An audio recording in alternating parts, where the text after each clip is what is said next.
How can you go somewhere if you don't know where you're trying to go and what you're trying to achieve? I always like to say that the secret to success is doing a lot of little things consistently over a long period of time. Like, people see the headline, the 50, Yeah. but they don't realize there was a decade that went into that. Of training and building up to it? Everything, you know, you can only get so physically fit for a challenge, and then at that point in time, your mind and your body have to come into alignment, and then the mind takes over. And, you know, one of the biggest questions I get is, how do I come or become mentally tough? And, you know, a lot of people say, oh, you're either born with it, or is it something that you can develop? And I'm in the camp of it's a development process. Anybody can do it.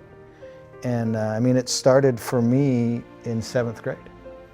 I grew up as a wrestler in Canada. And I lost my very first match.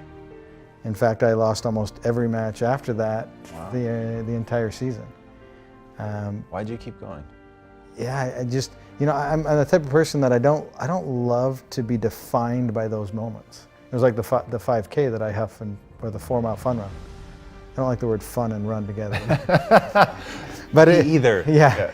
How many people do you see running around smiling? Yeah.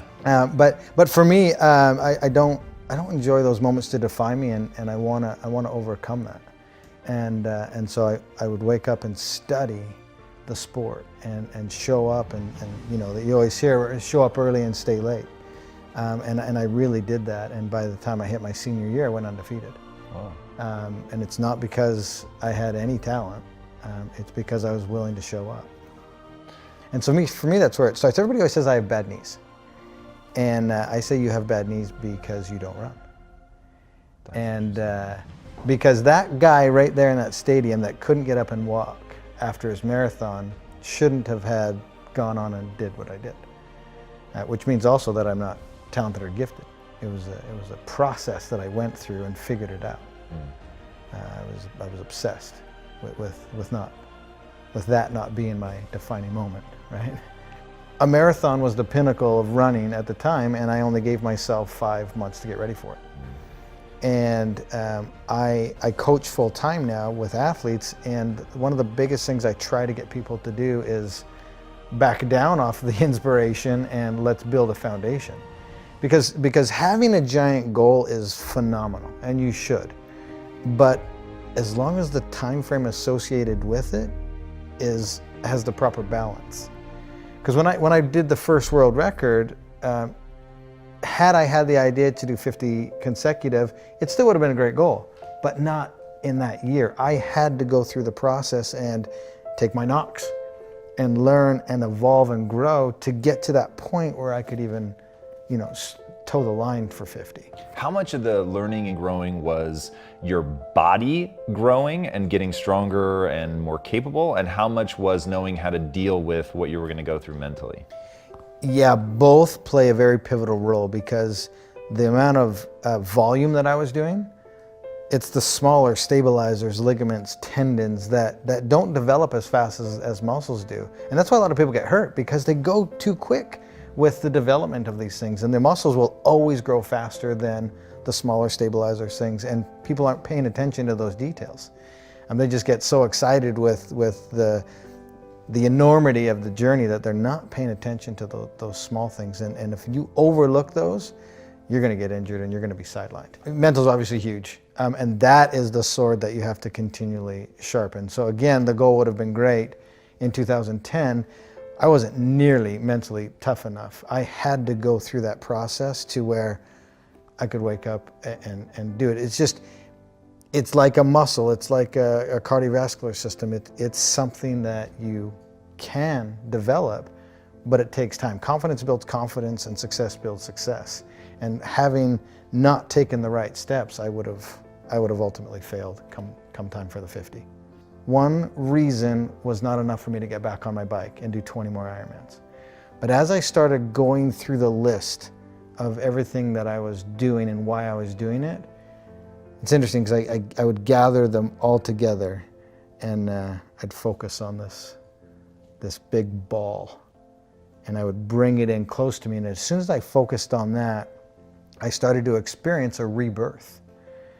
Because now I was focusing on the very, very next moment that I had control over.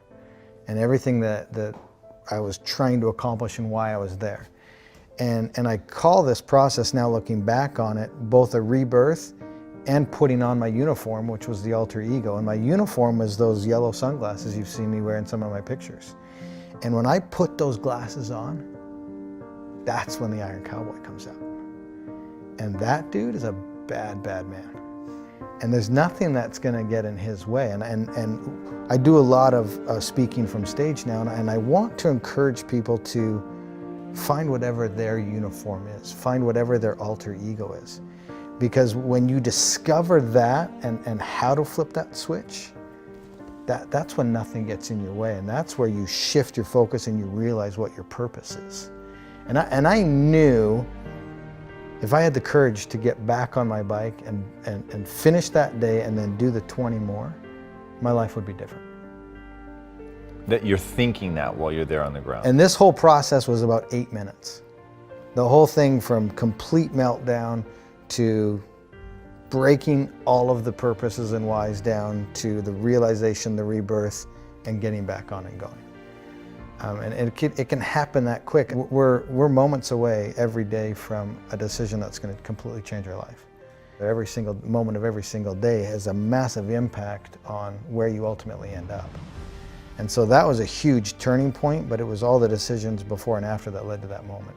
If the journey you're on is big enough, and it's going to have enough impact and change your life and other people's lives, one reason's not going to be big enough.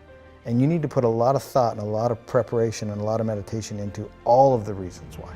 Because at some point in time, you're going to need to gather all those little bad boys up and intently focus on it to have enough courage to get back up and do 20 more Ironmans after everything that we went through. We're surrounded today by people being satisfied with mediocre. And for me, as soon as I realized that I could believe in myself and I had a supporting crew beside me and around me, that it opened up a lot of the doors. And the moment I used someone else's standard of excellence, that was just enough to get me moving. And then you need to put that person aside or look past that person and create or do you. Create your own lane. And so for me, once I stopped looking at what everybody else was doing and then truly believed in what I could do, that, combining it with all those character traits that I talked about before, that's when human potential is truly can be found and experienced. How did you develop the belief in yourself? I think just over a long period of time. Again, it's that whole mental aspect of sharpening that tool and putting yourself in situations where you can learn and grow. Success builds success and confidence builds confidence.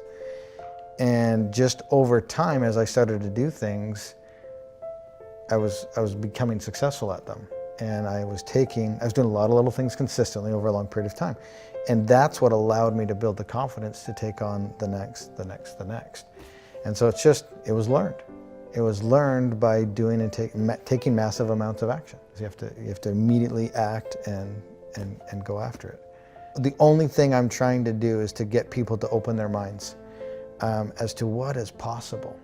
We're living in a day and age where we're limiting what we think is possible. We're getting in our own way. And my thing that I want to get people to do, and you've probably heard somebody say it before, but motion creates emotion. The hardest thing to do is start moving, engaging. Once you start to move and engage, you realize two things. One, it's not as scary as you thought it was.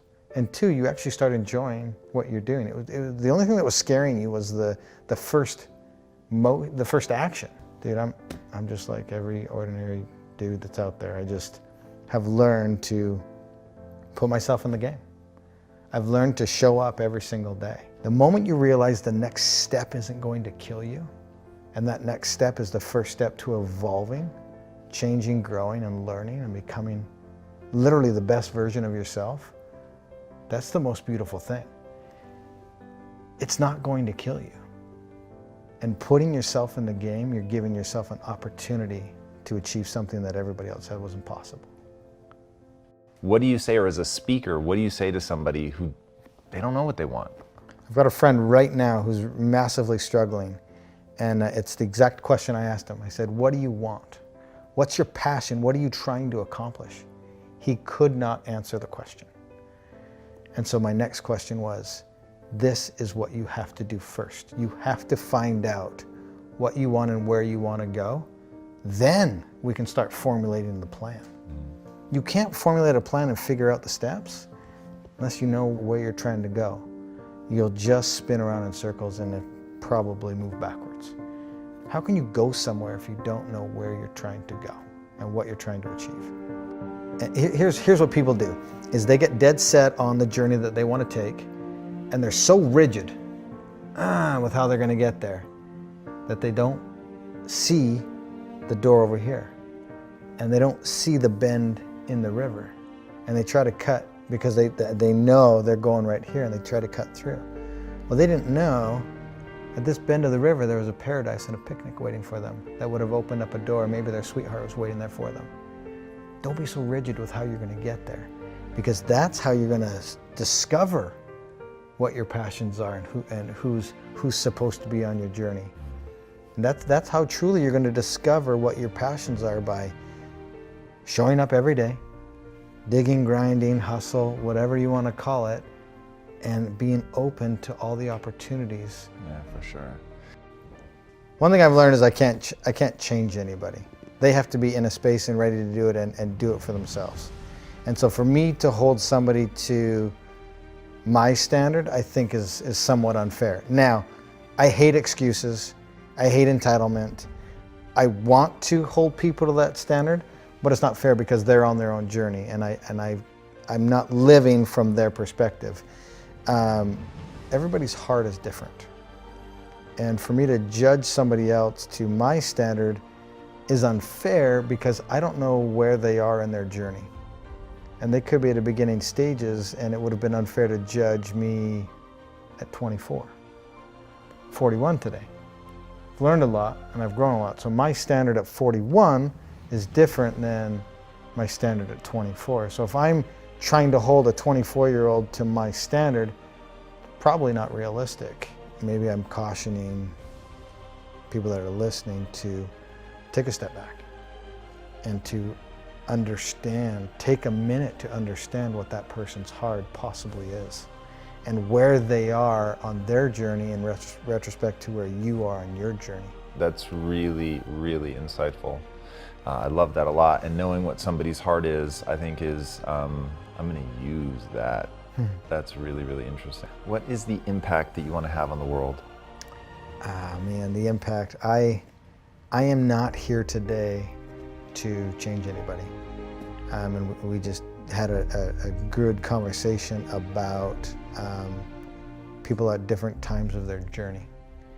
And for me, I literally just want to have people understand that you have to move to start feeling something. And if you move and start feeling something, you're on your way to the best version of yourself. And the impact that I want to have is just to have the ability to get you to live outside of the existence that you're in and to open it up to what's truly possible. And if I can just get people to understand that you're in your own way and to open up Pandora's box, per se, then you'll truly find what your limits are. And I hope that you don't find your limits, that you exceed your limits.